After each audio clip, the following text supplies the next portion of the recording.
Chapter 29, Young at Heart.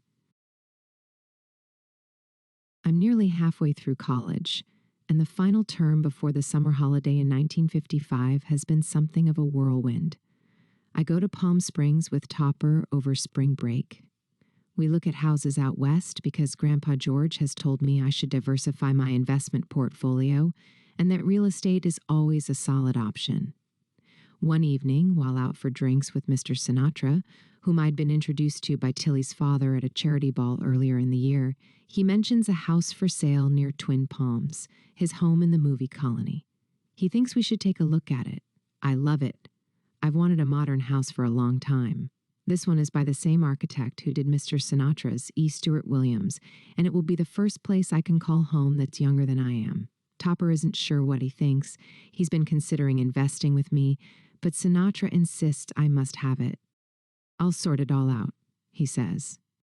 And within a day or so, the paperwork is signed by Grandpa George, and the house is mine alone. Grandpa George tells me it's better that way, better to own something outright than to share it with a man, especially one I am not even engaged to. He's learned that the hard way with my mother, and with the endless money pit that's turned out to be my father and the estate in England. I agree with him, keeping at least my fiscal freedom from men intact. It's a strange turn my life has taken.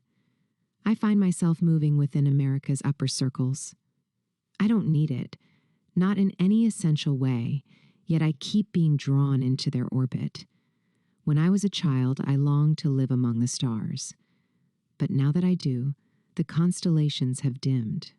The closer I stand to the light, the more I see the machinery behind it. I am maturing out of being fooled by all that glitters. It's a class thing, Topper says. The world is always smaller than you think it is. He's right. It's capitalism dressed as destiny. He talks about it with his new friends up at Harvard, how we live in an empire of commerce, hollow as a glossy advertisement. To me, it feels like living inside a dream of America, a lucid dream, where beauty and unreality exist side by side. It's everything I once wanted and everything I'm beginning to outgrow. I've noticed that celebrities like Carrie and Mr. Sinatra treat Tilly with a kind of awe. Perhaps it's her stature, perhaps her elegance. But the more aware I become, the more I realize it's something else. Her people, Topper's people, even mine, are what these stars became stars to become. They aspire upwards into the class that invented aspiration. What they sell on screen is not merely romance or beauty, but belonging, the illusion of people like us. And we, in turn, begin to imitate them until glamour itself becomes the shared disguise of capitalism. Topper says that with me, it's different than it is with Tilly. They all want to look after you, he muses. Maybe it's the little orphan girl in you they sense, he laughs. Or maybe it's 'cause you're cute. Or maybe it's that childlike spirit of yours. I don't know what it is, but he's right. Carrie treats me like a daughter. Frank treats me as someone in need of protection. He's endlessly generous, always offering advice, making sure I'm safe, introducing me to people he thinks I should know. I feel as though everyone here is kind, each bringing something into my life. I'm ever so grateful. And yet, there's a quiet strangeness in it, this instinct people have to cast me as someone to be guided and protected. Everyone but the boy, who sees me as a tower of strength. I wonder sometimes if what they're drawn to isn't innocence at all, but it's performance, the way I've learned to soften my edges to make other people gentle. It puzzles Topper slightly. Now and then, after a few rounds of scotch, he wonders aloud why he himself is so drawn to me. I never tell him that I wonder too. Topper is unusually magnetic, charismatic in a way that doesn't demand attention. He carries himself with quiet authority, needing no display. He knows who he is. He's like a redwood tree, rooted, still, and steady. He rarely acts out of selfishness, and when he does, it's only to protect himself or those he loves. Your mother loved you well, I tell him, holding his face in my hands before resting my head against his shoulder. It makes me love him more, but it also makes me feel the quiet shame of my own unsteadiness. The boy back home makes me feel good about myself, makes me feel at ease, because we both know we're flawed and too tired to pretend otherwise. With him, imperfection feels like a kind of intimacy. It's complex. The boy is an adventurer in one sense and Topper in another. One moves through the world in search of it, the other, by standing still. I'm back in Memphis around my birthday. I've just turned 20. The boy begs me to come see him at the Louisiana hayride while I'm home. I really want you to experience it, he says, his excitement infectious. I promise to go. He's moving faster now, both literally and metaphorically. In an almost symbolic gesture, the Cadillac, my Cadillac, is gone. The car burned out on the road in June. Not even a good American-made car could keep up with the boy. I cried all night when that happened, he tells me. Felt like my heart was breaking. I visit Mr. and Mrs. P. Mrs. P asks when I'm coming back to live and marry her son, though it feels more like nostalgia than real intent. The boy and his mama still share their old closeness, though it's tinged with melancholy now. The boy remains the center of their world, loved, indulged, the most pampered creature I know. Perhaps that's why he's so addicted to being adored. We're drinking Cokes down by the river, out of habit, and because it's private enough for this budding local celebrity to hide. We park in a secluded spot, the heat pressing against the glass, the surface of the water like mercury. It's strange, this new version of us. Funny, he says. I've missed you so much, just sitting next to you. Ditto, I say, looping an arm around him. After a while, I ask quietly, do we have Peter Pan syndrome? He bursts out laughing. You know what? He says, delighted. Someone said that to me before, but only girls. Only when I won't do what they want. He guffaws. I thought it was just me. I'm glad it's you as well, he says. You think we do? I ask. I'm not laughing. I feel horrified. I don't know, Wendy. What do you think? He prods, hopping back into the front seat. I shrug and mimic him. Gee, well, I don't know, Peter. I really don't. Let's fly back to Neverland. He grins, takes the wheel, and drives us home, both of us singing Young at Heart all the way. Fairy tales can come true. It can happen to you if you're young at heart. He is half joking as we pull into the drive. Please don't go back to Kensington Gardens anytime soon. I'd be lost here without you, just me and 100 nymphs or mermaids, however cute they may be. He calls me Wendy for the rest of the day, and I call him Peter. The boy doesn't care whether he has any sort of syndrome, so long as he can be whatever he's pretending to be in the moment. I'm having too much fun, he says. The next day, I call Topper, trying to be an adult, to be considerate, to be good. I don't want to stay suspended in that half-world between girlhood and womanhood. I want to grow up. How do I even start? I ask him. Am I capable of it? Topper exhales, patient as always. You're not that bad, he says. You just think you are. He asks how the boy's doing and tells me to enjoy myself until I'm back on the East Coast. I love you, he says before we hang up, and then I cry. Sitting in the downstairs office, the tears come fast. Miss Mary's voice floats in from the hall. Darling child, she says, appearing in the doorway. Come here and tell old Miss Mary everything. We'll sort it out over a cup of tea. I let her guide me into the kitchen, her hand steady on my shoulder. I realize I'm not a teenager anymore. I feel ancient and completely unprepared. Chapter 30. The Memphis Flash. I find myself at the Louisiana hayride in the days after my birthday, seated in the audience beside his little girlfriend, whom, for some reason, I've been appointed to chaperone. Oddly, I don't mind. I look out for her, buying sodas, finding our seats. She feels so young to me, untested, unarmored, especially beside the boy and me, who have already learned the price of illusion. So I wear my cloak of maturity, partly to comfort her, partly to remind myself that I still have one. She's prickly from the start, curt and self-conscious, but I pretend not to notice. Are you excited? I ask, lighthearted. She nods, sipping her cola through a straw. The air smells of fried dough and sawdust, carnival air. The boy steps out from behind the stage and spots us in the crowd. His face lights up. Hey, girls, he grins, swaggering over. Hello, crazy, I say, laughing as I hug him. He shoots the girlfriend a quick look. I'm real glad you're both here, he says, scanning the room. I'll get us fresh drinks. We already have some, I reply. He shrugs. All right then. Gotta get ready backstage. Before he goes on, the compere introduces him as the Memphis Flash, which makes me laugh, the first time I've heard him called that, though it fits. He struts on stage and greets Mr. Logan, the announcer. How you doing, son? Logan calls. Well, Mr. Logan, I'm sick, sober and sorry, the boy shoots back with a grin. It makes me laugh aloud. The girlfriend doesn't. She stares down, watching the other girls in the crowd instead of him measuring the threat. He's electric on stage, almost manic, leaping, joking. When he starts Baby, Let's Play House, he sings the whole thing while staring directly at me in the front row. The girlfriend leans towards me. I feel sick. I want to go outside. Go ahead, I say. I'll stay. The crowd is wild. I've never seen anything like it. Hysteria in real time. When the song ends, I go to find her. She's sulking by the side of the building. I know he's got girls on the side, she says, but does he have to rub my face in it? She looks me up and down as though I'm just another side girl, not the original, and it's irritating, but I stay calm.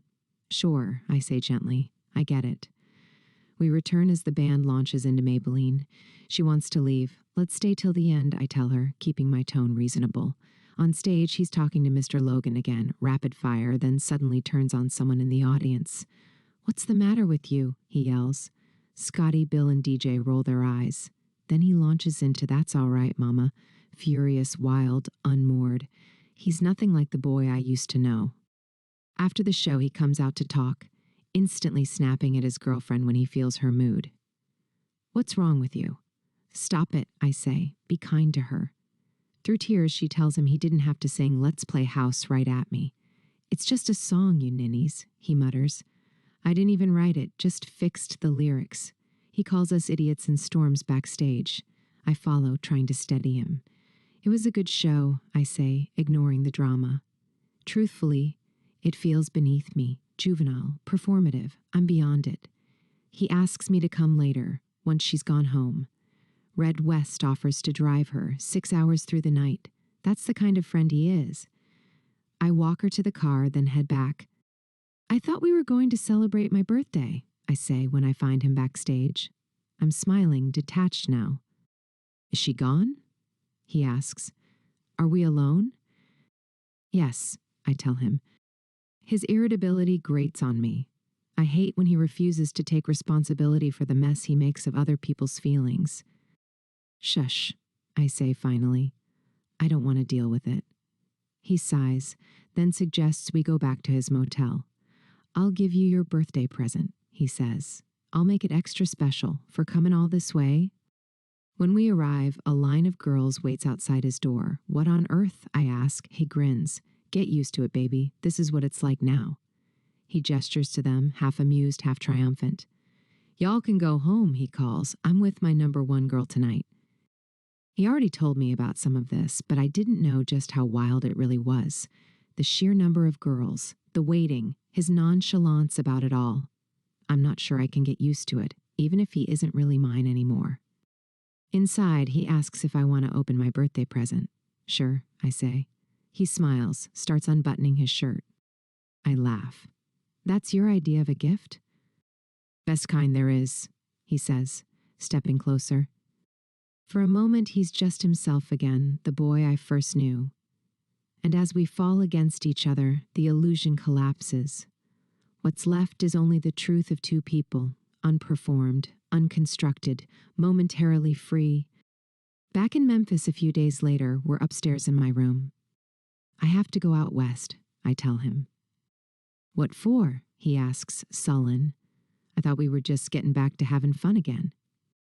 We are, I say, but let's quit while we're ahead. I won't stand for it, he snaps, then checks himself, now more accommodating. What are you going for anyhow? I've been invited to Los Angeles for a few parties, I tell him, leaving out the part about Tilly and me staying with Cary Grant and his wife.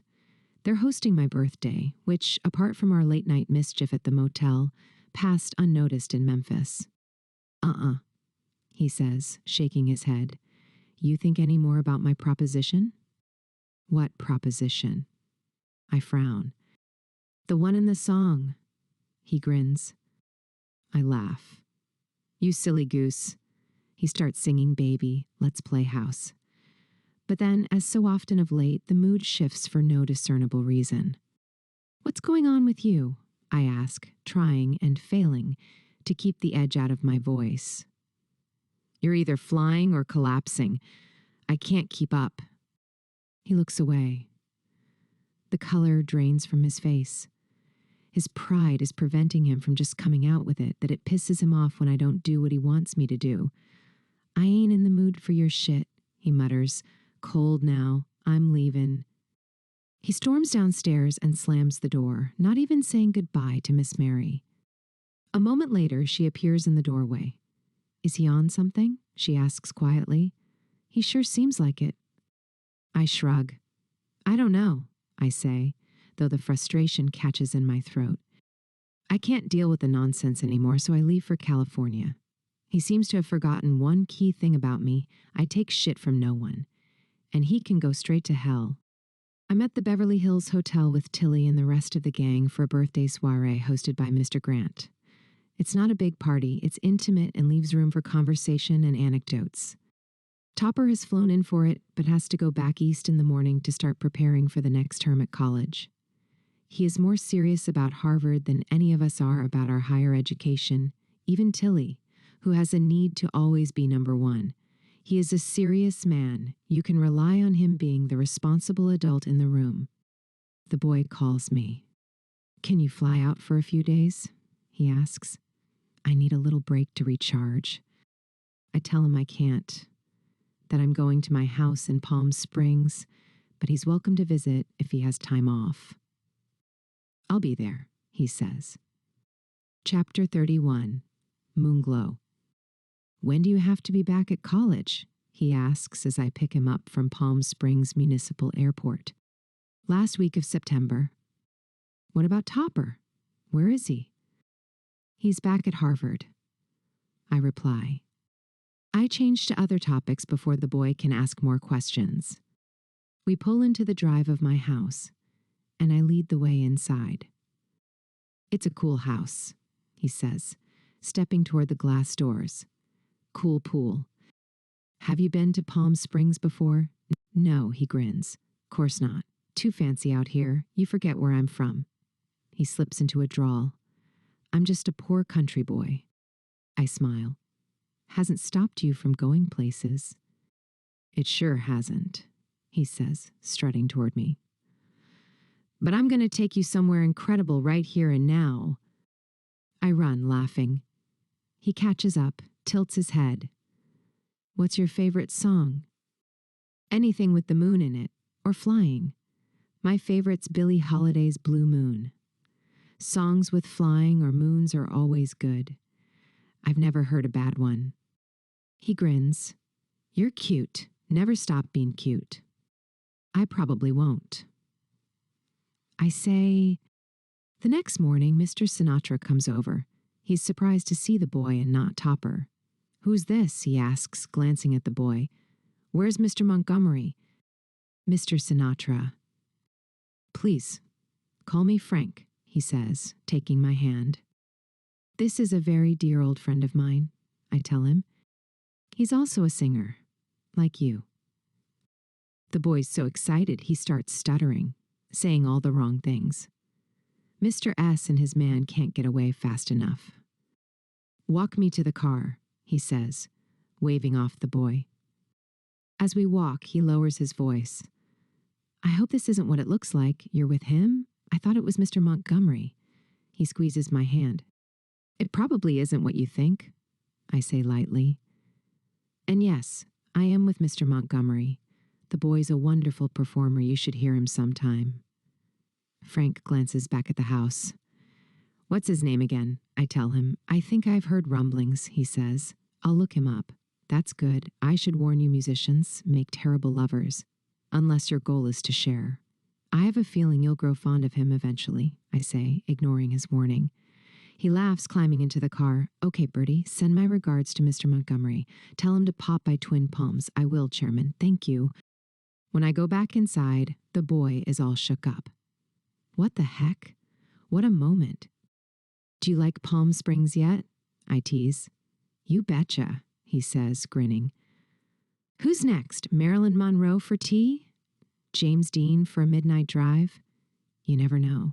I walk to close the glass doors leading out to the pool. Want to drive down to the Racquet Club for lunch? The Racquet Club? Sure do. And the funny thing is, when we pull into the lot, Marilyn Monroe, chaperoned, pulls out in a cream-colored car, and the boy just about loses it. Keep your hair on, I laugh, taking his hand. Are you hungry? Always, he says, still looking around like he's landed on another planet. This is something, ain't it? And I catch myself hoping he'll behave, hoping he won't make a scene. I don't want to think like this, but I do. After all, I'm still only 20. I'm so glad I came here, he says later, lounging by the pool. I can't believe how insane this place is. When I grow up, he adds, half joking, I want a place here too. I bring him a drink. Here you go. You can stay here whenever you like, I tell him, until you get a place of your own. But I can't, can I? Not with your Mr. Man coming around all the time. I look at him. What do you want me to say? I don't know. He's quiet. You love him? I care about him very much. That ain't what I asked. I know what you asked. He looks away. Feels different now, don't it? You and me. Everything's different now, I say. You're on the road. I'm at college. We're not kids anymore. He's quiet for a moment. Then, I like that you have a life of your own, he says. Didn't think I would, back when we were kids. And I sure don't want any of my other girlies to be so independent. He glances over. But I like it for you. It keeps us even. Maybe that's the key to the two of us, I say. We never have time to grow tired of each other. Exactly, he says. Don't mean I ain't jealous, though. Carrie invites us back to the Racquet Club. He's out here now, too. The boy spends the afternoon in the pool, chatting up girls. Mr. Grant grows more and more heated. He's insecure, I tell him. He doesn't know how to handle the Palm Springs crowd yet. He's just deflecting. I've known him since we were kids. I know his mind. Carrie frowns. That ain't cricket. Elizabeth agrees. She's popped over to pinch a cigarette and catches the end of our conversation. You can't let a man treat you like this, she says. Be firmer. You deserve better. But I don't mind. Not really.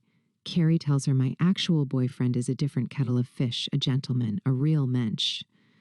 Good, Elizabeth laughs. She's only a few years older than me, but so grown up, so cool. I adore her. Gotta dash, she says, kissing us both. She's only here on a break from filming Giant in Texas. Bye, country boy, she calls toward the pool. The boy hears her. He's flying high and embarrassed all at once, humbled just as he was trying to flirt with a couple of daughters of. He slinks up to our table, dripping, quiet now. When I finish lunch, I thank Mr. Grant for the marvelous day. You're welcome, baby, Carrie says, standing to hug me. He shakes the boy's hand. You're lucky to have a girl like her in your life. The boy is all shy now. I sure am, Mr. Grant. She's all kinds of wonderful. I thank God every day I know her. Attaboy, Carrie says. Now you kids enjoy yourselves. When we get to the car, I don't say a word. What's wrong? He asks. You made me look like a fool. I was just having fun. You were showing off. There's a difference. You're being a drag. He tries to make light of it. I'm still hungry, the boy says, on the drive back to the house. Well, you should have spent your time at the club differently, shouldn't you? I mutter. Yes, I should. I'm sorry. It's okay. We'll rustle you something up at the house. We're halfway home when a silver Porsche comes flying out of nowhere, cutting across the lane and nearly crashing into us. It's a sleek little Spider, fast as hell, with 130 painted on the side. All I catch is a flop of dark blonde hair and the back of the driver's head. I slam the brakes. What a bloody-minded maniac. I gasp, heart pounding.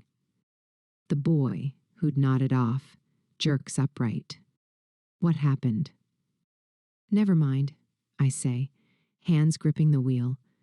We survived. Looks like Elizabeth isn't the only one from the giant set spending her break in Palm Springs. The boy tells me he has trouble sleeping. Well, I've always had trouble sleeping, he says. But when you're around, I sleep like a baby. Don't know how, but it's getting worse when you ain't there, and I can't fix it. If you don't get your sleep, everything else falls apart. Your health, your voice, everything. I pause. Have you seen a doctor? He shrugs.